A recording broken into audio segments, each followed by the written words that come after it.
Hello guys, yeah, welcome to another episode of Vivid Opinion. And you know me now, normally. My name is Victor Obi, and I'm here with very amazing people and amazing guests.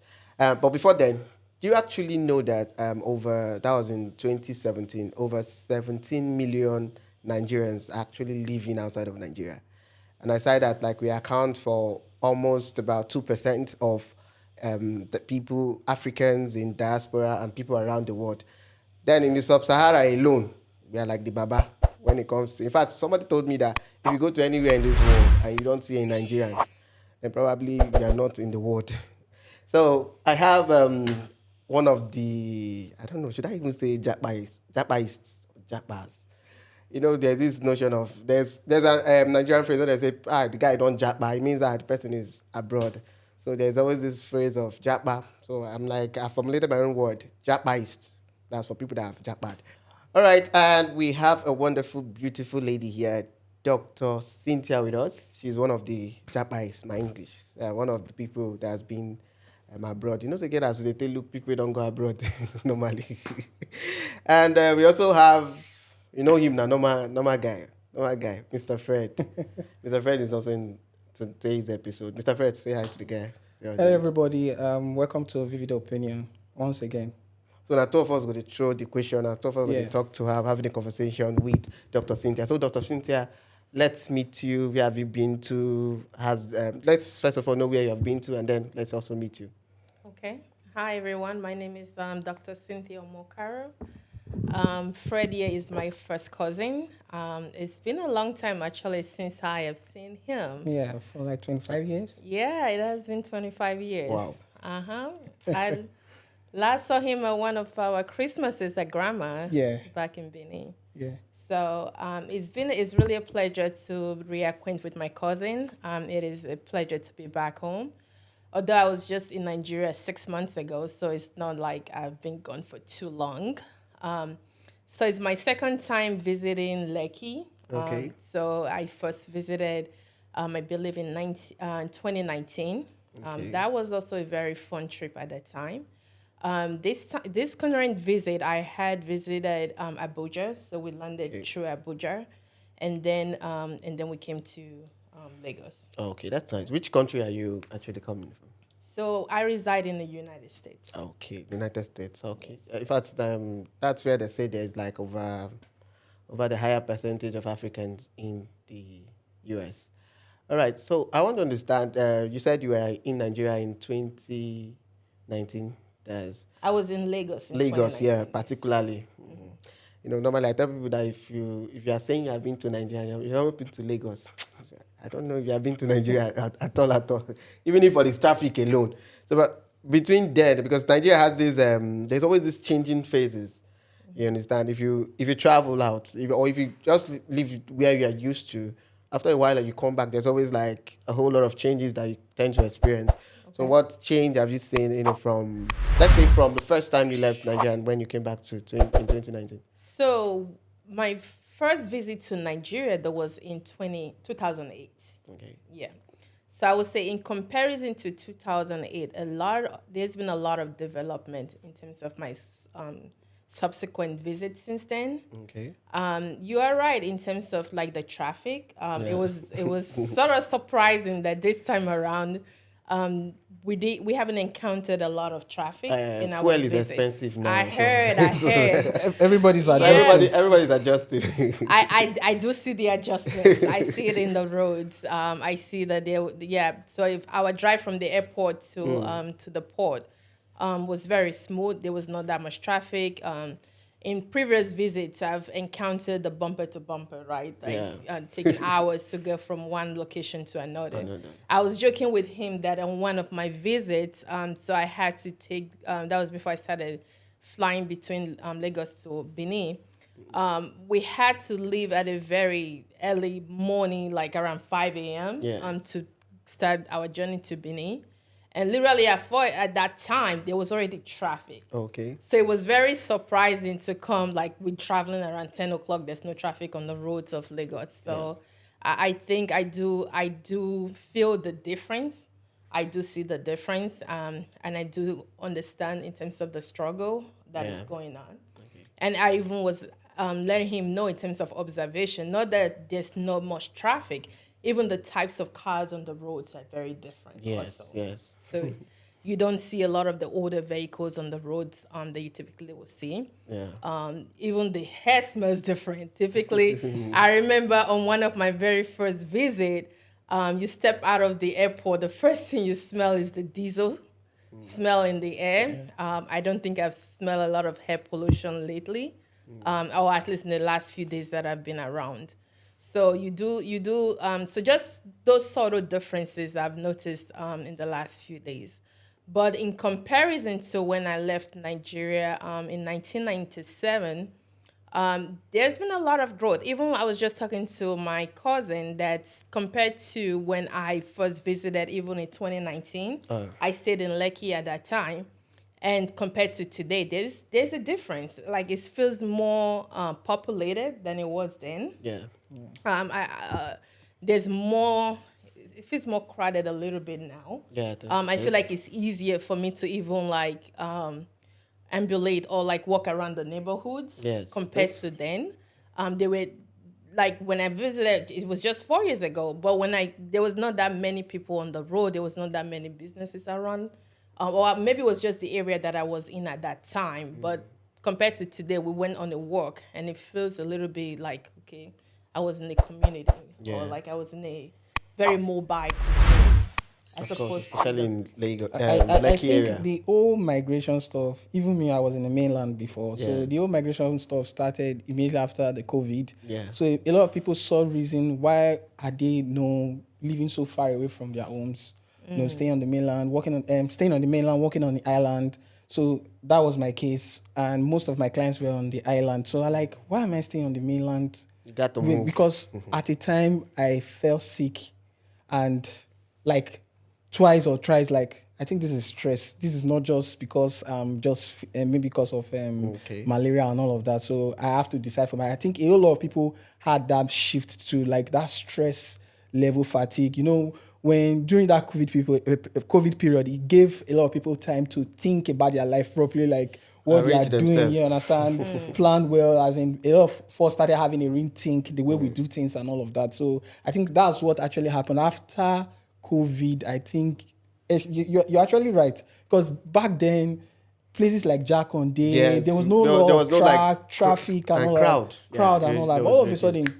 boom. Everybody had to. So a lot of migration happened.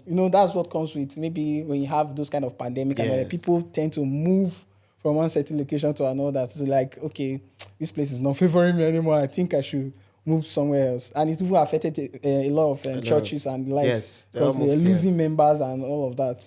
So yeah, I totally get what you're trying to say. Like it's now really populated. Yeah. Okay, so majorly now, there's this image that Nigerians actually have. Like we have this image. In fact, to people that have not traveled before, when they tend to get the scare to say, okay, I'm from Nigeria, or just that word alone. In fact, there's this joke we make that if Nigerians are traveling abroad, they would fake this accent to try to remove that. Nigeria have this BB Tata, they're very loud accent. But I want to understand what's it like, because whenever people hear the word Nigerian, we in Nigeria, we always feel this guilt to even say we are Nigerians, or this shame. So what would you say? Because you said you're a doctor, and I believe you have actually had encounters with people, especially people that are not Nigerians or Africans. So what would you say is the image like when you say you are a Nigerian? So for me, as a Nigerian American, I am proud of my heritage. I work with several Nigerians at my job. So it depends on who you're talking to, and it depends on the setting that you're in. But most Nigerians that I have encountered, they are very proud of their nationality. They're very proud to be called Nigerians. They've been very proud to represent Nigerian overseas. Yes, there's the stereotype that there are some Nigerians that may want to do 419 or they may have the scammers. We've all received like the scam emails and the Yahoo Yahoo. We're all aware of that. But also, Nigerians actually in the United States are known to have like the highest level of like education. So like I said, it depends on the setting that you're in. If you are in an academic setting, we are known to be very smart, very intelligent people. Even in the work environment, we also know to be very hardworking people. So I think for an average American who have encountered in Nigerian, I doubt that is the perception that you need to fake an accent or you need to fake who like you need to that is something. It's not for most of my peers at least. It's not something to be ashamed of. It's actually something that we embody with pride. Because there's a lot of things that has been accomplished by Nigerians all over the world. There's also a lot of yes, as much as there's negativity in the media, there's also a lot of positivities in the media as well. So, as a Nigerian, you have to choose for yourself how you want to embody that. Like I said, a lot of my peers and a lot of the people that I hang out with are very successful Nigerians. So I don't really feel the need to have to prove myself to anybody. Okay. Because who I am already kind of speaks for me. Oh, that's nice. That's fine. Because I think what drove me to that question was I have my page on Facebook. So there's this post that had a Nigerian immigrant that was claiming he's 15 years. The guy is actually obviously not 15. He looks like 40. And he was trying to claim that he's 15. Now, from the comments, the video had over 1.4 million views. And the comments section from that video was like, it was like there was this hate, there was this stigma, there was like it was just because I'm the owner of the page, so I couldn't really, interact with them to try to, I felt the anger to myself. But then I was now looking at, that was why the image part, I'm like, okay, what if I ask somebody that's outside there, what's like that image level? Because I've also asked people that wanted to, I think one of the scare also, there are people that have opportunities to actually travel. I think one of the scare is that they feel there is, because the image we are being painted, like I said, is that they scare that you will not get same opportunities every other African or every other person get because you are just a Nigerian. So that's why I'm asking the question: isn't there like this stigma thing? Again, though, I can only speak for myself and for the people that I am, like in terms of like people that I've encountered, even in my Nigerian like subgroups. Okay. I have never been stigmatized as a Nigerian in America. Doesn't mean that I haven't encountered discrimination or that I haven't encountered racism, but I don't think that had to do with my sub-ethnicity as a Nigerian, right? Okay. I think that more had to do with like the struggle of being Black in America. So in terms of I've been Nigeria or telling someone that I'm Nigerian restricted me in terms of my growth, I think actually it has helped me in terms of my growth. It has helped me in terms of my accomplishment, right? So I've always been, especially since like medical school, I would say no, since grad school, that's when I started like going to like a Nigerian church. During my hard times and during my struggles, I've always found like those churches or those communities as a pillar of strength for me, as people to like help me sort of regain my focus, regain my my motivation, just as my Black churches have also done the same thing for me. So I think again it depends on your cycle.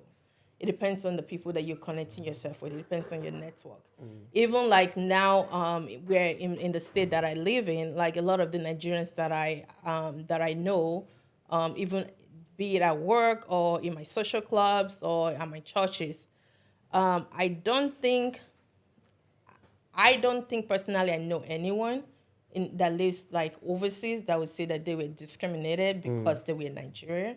But I definitely think like there is some discrimination based on race, based on like ethnicity. But I think for the most part, even when I'm in a setting where like the person perceived me as acting different from like maybe a stereotype that they have about maybe like a black person, they typically will ask, so where are you from, right?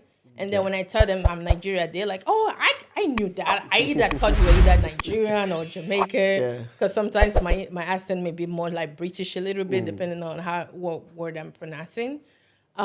So, and then they'll go on and tell me how they know so many Nigerians. So, and I live in a Nigerian, like kind of one of the current place I live now has a lot of Nigerians, and I don't think that we stigmatize. Don't get me wrong, there are some Nigerians that I have done, like the example you gave, but it doesn't speak for all Nigerians, right? It just speaks for that particular person. So if you live in Nigeria, you can't use that as a perception to judge yourself, right? You can't have that mindset that because one person who is Nigerian did something that now they assume that all Nigerians are like that. That is not the perception that I've encountered. So you do have to have a strong sense of self, right? You do have a strong sense of value and moral as a person. But that is something that is like that lack of morality can be from any ethnicity, can be from any group of people. So we have whites that have like committed offensive offenses, or like have done things that are very like out of the box. We don't use that to judge all Americans, right? We judge it as that white person or that particular individual. So I think the same thing should go for Nigerians. Okay, that's nice. In terms of what you had mentioned, in terms of the misconception of Nigerians in the diaspora, I think, well, you're right, there are some negative stereotypes of Nigerians in terms of like the scams, in terms of like the 419, which is, those are the big ones. But also I do want like my fellow young youths to understand that stereotypes comes both in negative and positive light, right? So those are the negative stereotypes.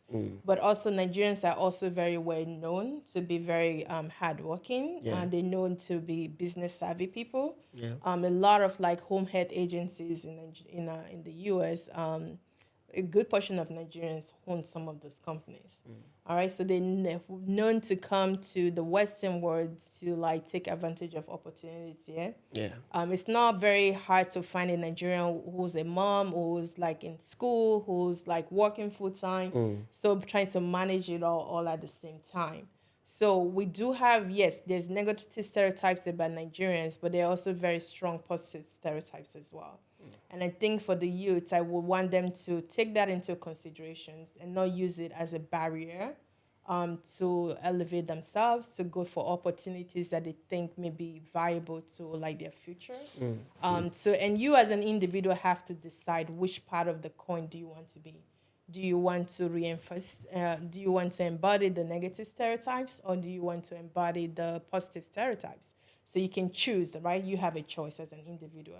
If you do get the opportunity and you do get to be overseas, so you have to decide, okay, am I going to be the strong work ethic Nigerian who's going to work that 2-3 jobs? Yes, you're going to come build a mansion in your hometown or whatever. But majority of them do that through doing those hard jobs, right? You may be the mom you're raising 3-4 kids, and then you're in school, and then working nights to make sure you're able to pay your bills and things like that. But it helps them to get to a point where they're financially stable at some point, right? So there is an adjustment. Yes, when you first come in, there's always going to be, in any way, there's always a learning curve, right? There's always going to be a point of adaptation. So if you prepare your mind knowing that it's not easy, definitely compared to like the culture of Nigeria and the culture in the Western world, is very, very different. So if you're planning to go overseas, then you hone it to yourself to prepare yourself. So in the Western world, you are expected to be prepared. So for any opportunity. So you can't expect anybody to give you anything. Even if you know the person, like maybe you got connection to get like a job interview, you still need to come in prepared. Like in Nigeria, one thing I've noticed, people are very comfortable asking you for like, it's not that the person saying no is selfish or is stingy, but it's the culture here that people are very comfortable with asking you for money or asking you for things. But over there, you have to earn it, right? Nobody's going to give you anything for free. So even if it's a college scholarship or an award that you're going to get, you have to earn it. You're applying for that scholarship. You're taking the effort to make sure you put yourself out there. So that's one of the major differences. But if you do all the right things, no one is going to get in your way of success. No one. So I've done it. My siblings have done it.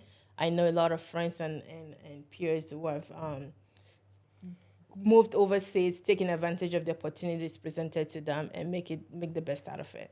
Oh, that's nice. Forgive us for that. Ask him. Anytime we are here. No. So- But that's so the point of this. Immediately we are traveling. I'm writing a wish list down, and I'm like, And if you work towards it, you yeah, achieve bro. it. See, if you like, don't have money there. It's not a business. Like I was telling my friend, so I came on this visit with my friend. This was my first time flying with my green passport. I was so excited to fly with my green passport. Yeah, wow. I was like, That's yeah, right. First time flying out of America with my green passport. I was like, yeah.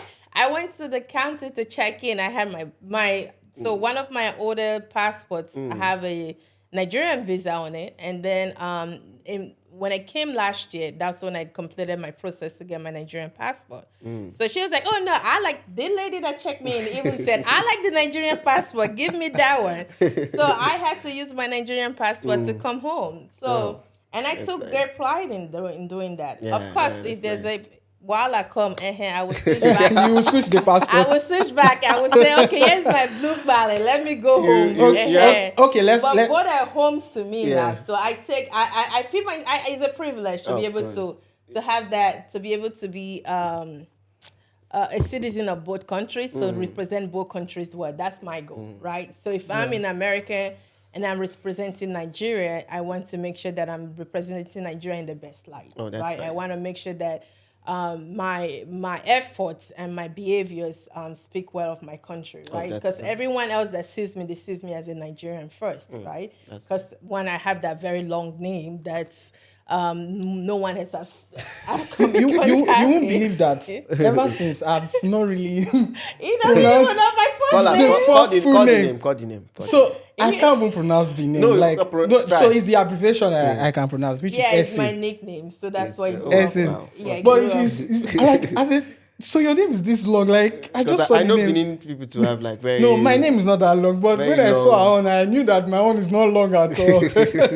So Yeah, moving so forward. even before Yeah. somebody sees me, because that is Yeah. my first name, right? Yeah. So what they seen first is that long name, right? So that already speaks for me. That already let them know that I am not a child of the soil, right? Yeah. So before anyone sees me, by seeing my name, they already know that I'm Nigerian. Okay. Like one of my friend, one of my colleague, I should say, it's like, yeah. So why do all Nigerians' last names start with vowels? I'm like, how to think? I was like, Oh, they are, yeah, it's Hey. A-O, yeah. And I was like, oh, wow, you are right. Like, they all do start with vowels. Yeah. Right? So, Those my vowels. name speaks for me even before I enter any room, even before I enter any door, right? Yeah. So, someone already knew, okay, this person is Nigerian.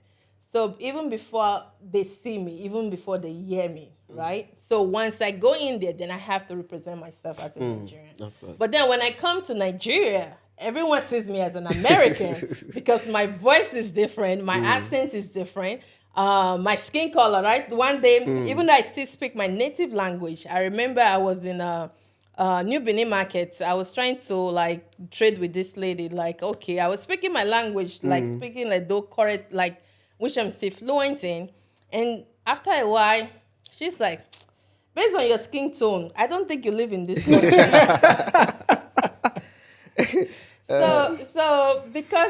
So even like before, like she assessed me based on Yeah. how I'm looking. Yeah. The perfume I'm wearing, she already knows. Okay, this one is not from this land. No. So but no matter where I go, I'm already different. So I have to make sure that I'm representing Nigerian well when I'm outside Nigeria.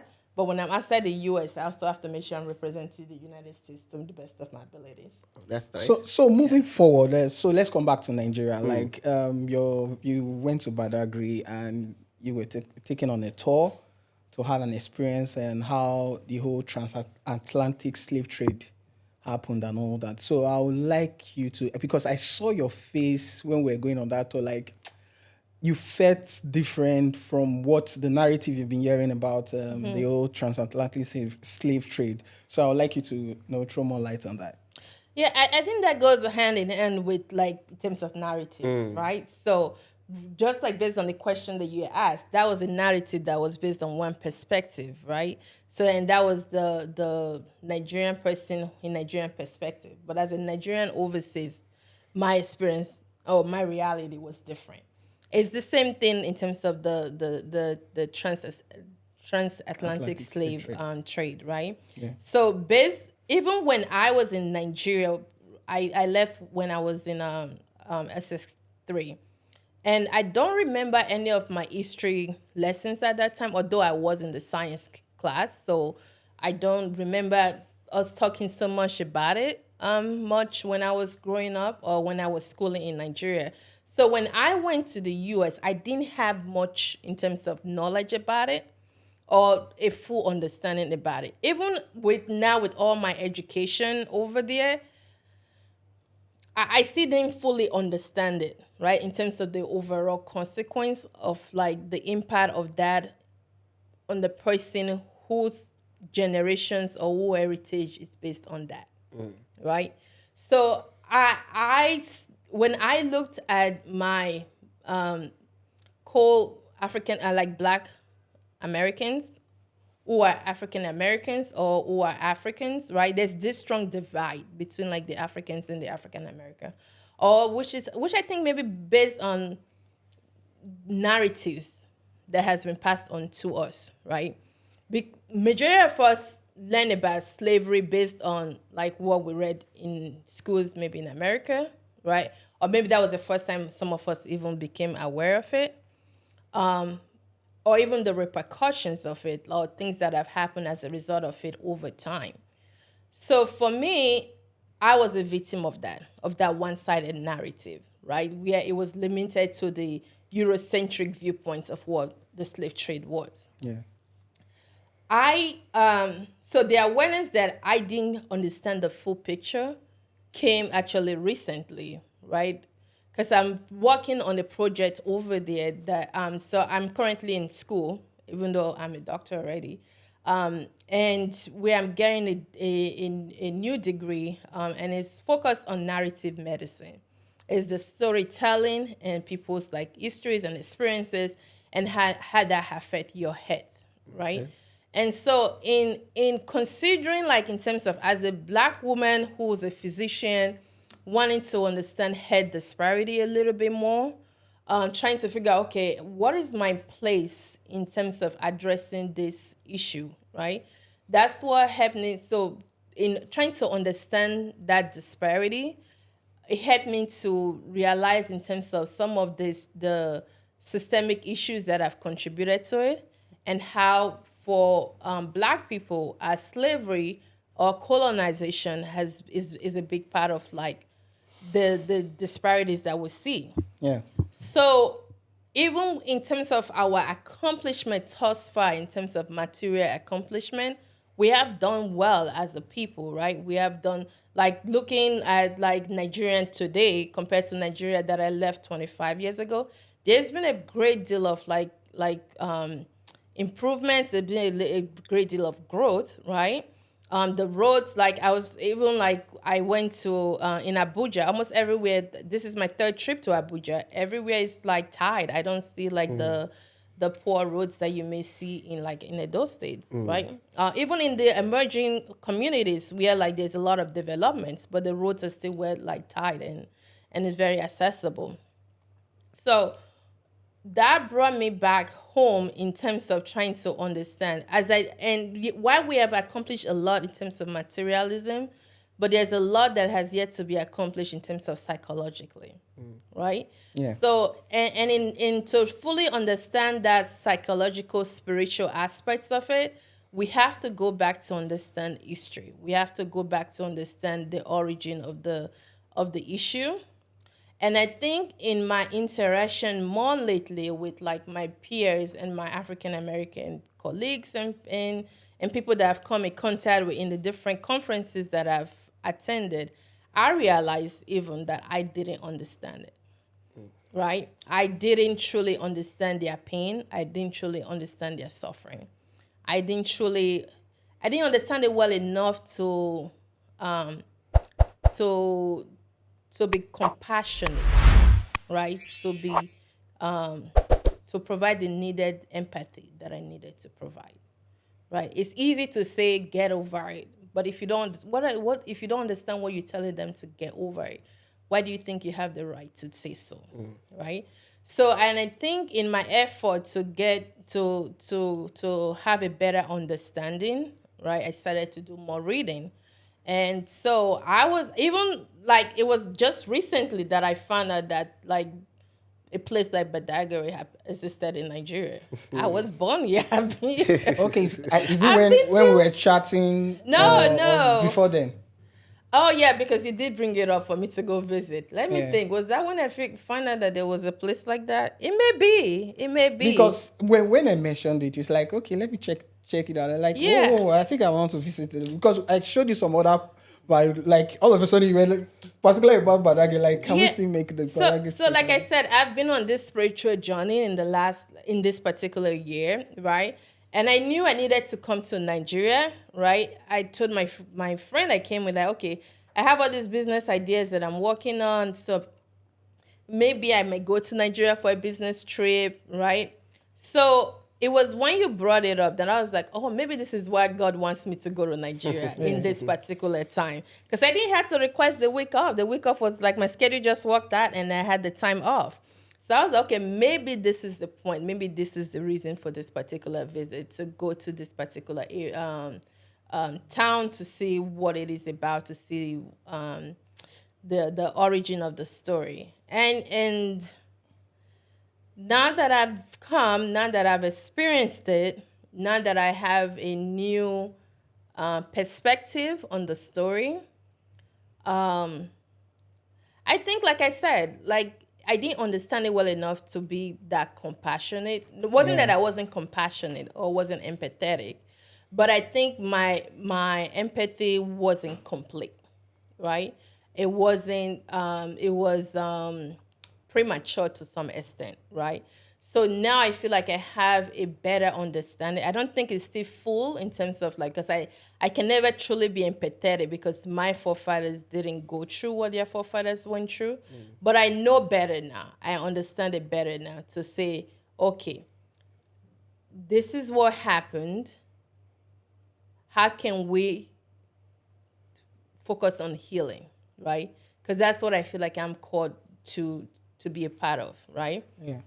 So what do you have to say about, for me personally, I've done a couple of projects around this kind of the documentary and all. So one thing I've noticed based on the research is that most, even Black Americans, like not African Americans that were born there and all that, they don't see it as important as the way we see it this way, like knowing where you're coming from is very, very important. So how can we manage that gap? Because most of them still feel it doesn't really matter where we are coming from. Like they only focus on Black Lives Matters, but the reason why they are still going through what they are going through because they don't understand where they are coming from.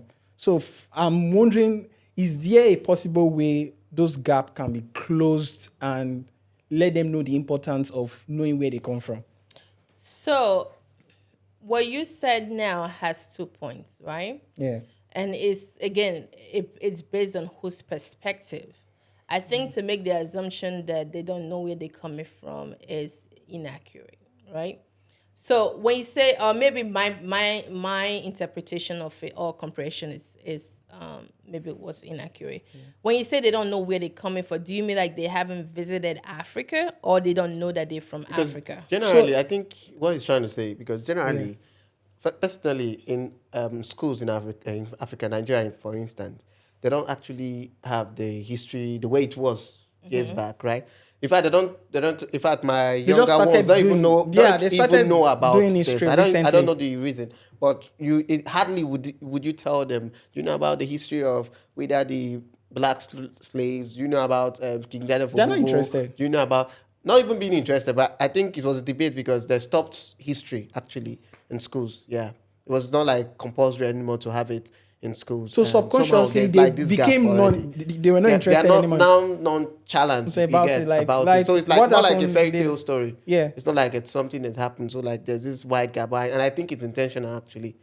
So probably at this point now we're trying to find out how do we like fill in the gap.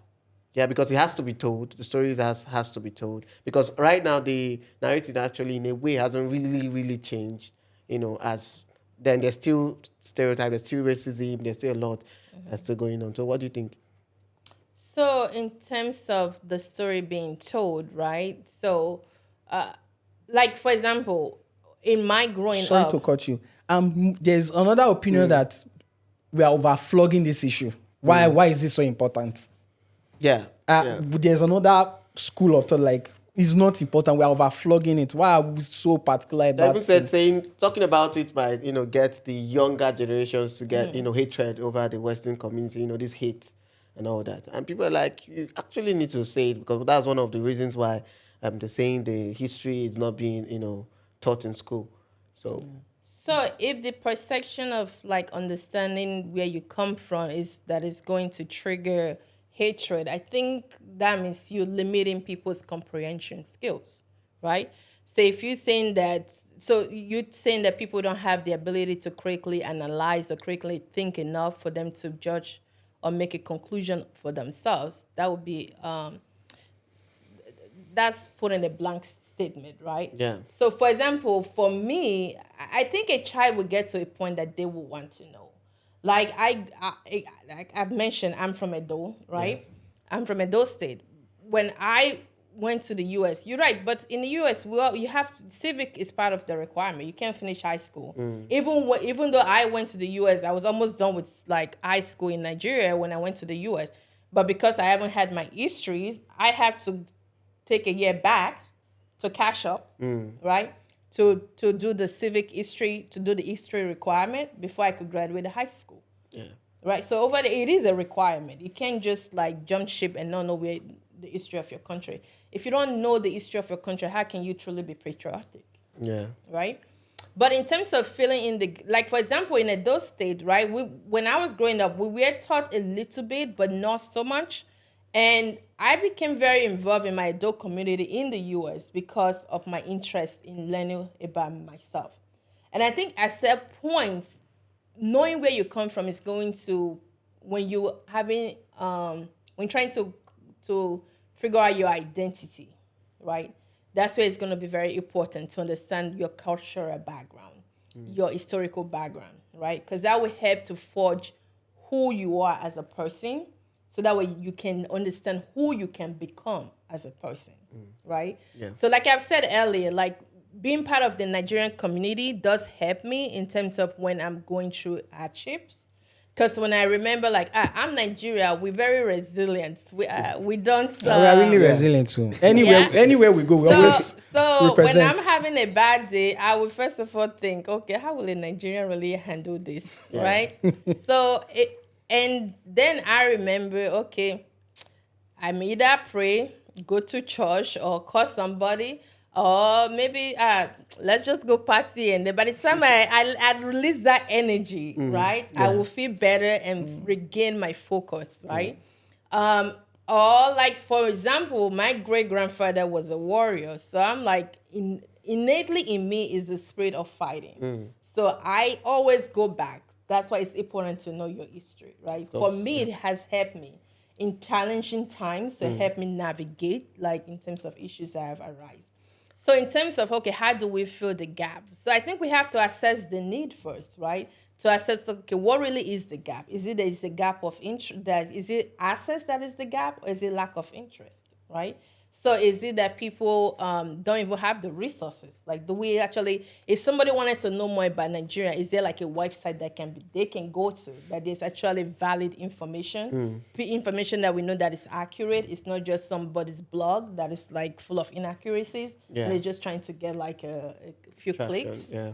So we have to assess, okay, really, is there a problem? What is the problem? Before we can start trying to figure out what the solutions should be. And to bring it back to the trip to Badagry, right? So in terms of that trip, it was nice to get the African narrative aspect of it, right? To understand that, okay, this was our kings, our queens, our princesses, our brothers, our sisters, our uncles who were actually chained and put on those ships, right? And sent to all over the world. The diaspora. Yep, to the diaspora. Yeah. So I think that was a narrative that was missing, right? Because growing up in the US and hearing the story from more of a Eurocentric perspective, it's very easy to fit into that divide, to feel so disconnected from that truth. Exactly what I'm trying to say. Like it didn't happen to me, Exactly. right? So because it didn't happen to me, why am I I so don't interested? have Yeah. to care about, right, Exactly. the issue or the consequence. Yeah. But the truth is that from an Afrocentric perspective, it did happen to you. It was your relatives that were sent overseas. It was your relatives that were put in those like very harsh realities, harsh conditions. It was your relatives that survived to create the communities that you see today. So I think that renewed perspective, right, is going to empower me in a way that I can be more of service to my community as a whole, right? Okay. So going back now, I don't think I'm going to see myself more as an African or African American. It's more of like I'm a black person, right? I'm a black woman living in America representing all that is blackness, right? Yeah. So it doesn't have to be about Nigerian. It doesn't have to be about any other ethnic group or Jamaican or West Indies or anything like that. Because if you truly understand the way the story started, we realize that we are all connected. We are all truly connected. It is truly like in terms of like the which to me it actually makes a whole lot more sense, right? Because in the U.S. you hear a lot about the slavery stuff in Ghana, but you don't hear so much about Nigeria. But when people tell you that they've done ancestry DNA, a lot of people come back to say they're Nigerian. So I'm always like, okay, how's it kind of disconnected? Like, how is it that there's so many Nigerians, but like, but then when most people go to Africa to sort of retrace, it's mostly about Ghana, right? Go to Ghana, so I think going to Badagry kind of filling that gap. That's what we're saying, like trying to figure out where are the gaps and how do we fill the gaps. So I think like this trip was very useful to me in terms of like filling a gap for me in one particular area.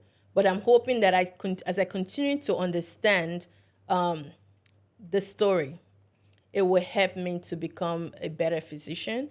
It will also help me to be a better ambassador as a black woman, as a Nigerian, as an American, and also to be able to serve my communities better, be it here in Nigeria or in the US. Oh, that's nice. It's been nice having you on the show because I've learned a lot, and now on my own I'm planning to Jackba. If you need to jackba, but again, like I said, though, if you do jackba, please represent us in the best light, right? Because Nigerians are very kind people. They're very caring people. They're very compassionate. If you go to any hospitals in the United States, any hospital, I guarantee there's going to be at least one Nigerian working in their staff. Of course. So we do embody hard work. We do embody compassion, empathy. We're doing building love for one another. Yeah. I know we don't have the love here, but it's over there. We have love for one another. I wonder how that's. I think we have the love here. Actually, it's just because how I know we actually have the love here. You might have heard of the NSAS protest and the Lekki toll gate thing. I was part of the Lekki media team, right? Okay. So we're there. We had some celebrities. We had like DJ Bigen was like in charge of the food with DJ, more of the Maven family, right? So there was like no celebrity, I don't know, this class is just the masses and all that. It was just together. And you couldn't even like come out and take pictures of celebrities. It was forbidden. And I remember then when the Muslims were praying on a Friday, the Christians had to surround them because it was on the middle of the road. And on Sunday, when the Christians were praying, the Muslims had to surround, and we brought in a pastor there. So, like, there was this unity. You come there, you feel the unity. People's phone got lost, and they were found. They were found on the trip, and there was no death. Like, after everything, people picked. There was no death on the road until that mass shooting that happened on that night. Yeah. So, I would say there's love. I think the problem is now the political. Anytime it involves politics. Political elites. elites, they always bring that division and they capitalize on it. So every election, anytime there's election, it happens. But whenever there's suffering, like now there's no fear. So people are suffering Everybody's together. cooperating now. There's And peace, there's togetherness. How you know Even this period now, everybody's do you keeping know to that time, appointments and all of that. There's this thing that happens. If you're fortunate enough, like an African of another nation now, you come, like let's say Cameroonian, you come and just have Nigeria. Or when Ghana people raise the Ghana jollof, You and see you the allow way Nigerians they- to come, you would see that there's no this is Zibo, Yoruba. You see this, and they They always will get come it. in numbers. They like, withdraw because No, that's true. That is true. We're very united when we're defending our own. That is very true. even when Hilda Basi did them after Yes. Hilda Basi cooked, Yes. I think Nigerians pressure because there was like a guideline of time duration before they could pronounce her as the longest cookathon and all that. And Nigerians were pressuring the pressure. And when finally they posted, Guinness have never had the number of comments, it was in hundreds of thousands. hundreds of, yeah. And they said, like, we've never had engagement this much because actually we have the unity is actually. That is true. I'm glad you brought that up. That again, that's exactly what when you share all those stories, right? We have to share more of that, right? Yeah, the We good need side. The media, being part of the media, you too, you have to share more of that, right? Yeah, definitely. You have to try to highlight the goodness of being a Nigerian, right? There is love, there is unity. That's part of our motto as a country, right? Unity. So I think we have to continue to, even in my adult, they say a cook boy team, right? So you have to continue. Togetherness is Thank you for strength. Thank you. Yeah, That's what it means. that is true. So, so if we are going to succeed as a people, we have to have the unity, Yes, right? of We course. have to come together, be it in the diaspora or be it. So we have, and I'm glad that the younger generation are starting to change that narrative. Yes, definitely. Are starting to work together. Even like now, you see it in the music industry. You see it. I think you guys have done well in terms of the music Yes, in industry and in the entertainment, media entertainment industry. And I think we just have to start replicating those successes Yes, in other of course. in other industries. Yeah. So, but this has been a very nice conversation. Very, very nice. Good It's to been have my you. pleasure. It was good to have you, Dr. Really sharing my Cynthia. viewpoints. Yeah, it was good to have you, Dr. Cynthia. All right. Yeah. And so, guys, has been a very wonderful interview. Having Dr. Cynthia, having my G, Mr. Fred. And I want to say that just as we've had the conversation here, let's always, focus on that positivity of being Nigerians and also being Africans. We are always proud of ourselves. For me, I'm proud of being Africans and being black, even though I'm somehow. I know that's why I'm wearing my white and green. You understand? And she's having a white and green, and I think No, he has I'm green too. dressed- yeah, and the chair is red. green and all Yeah. that. Like we represent everything growth and everything peace. And I want to also hear the conversations from you guys on the comment section. You can tell us what you think about being a Nigerian diaspora and also being an African. Let's also hear from you guys. Until we come back next time, we'll see you guys on Vivid Opinion.